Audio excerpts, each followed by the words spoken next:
Причины пожара на крыше жилого дома выясняют в селе Ракитном Хабаровского района. В четверг, 12 апреля, кровля жилого здания сгорела полностью. Как сообщили в администрации района, рассматриваются две версии: нарушение правил техники безопасности при выполнении ремонта кровли и короткое замыкание электропроводки.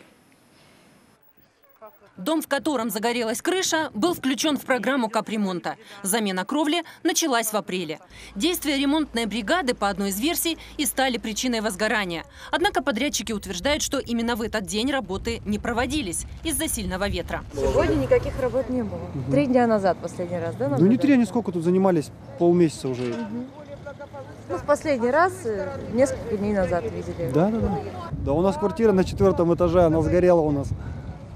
Сгорела? Ну там все, что, представьте, дым такой. Все в квартире.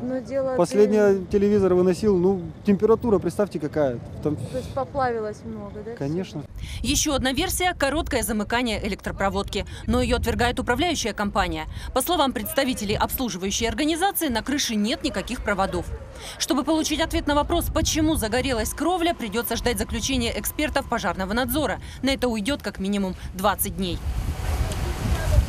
Потушить пожар удалось за 1,5 часа. Квартиры от огня практически не пострадали, хотя, по словам жильцов, на верхних этажах оплавились бытовые приборы, закоптились стены и мебель. Но жить в доме можно. По предварительным данным, материальный ущерб нанесен только общедомовому имуществу.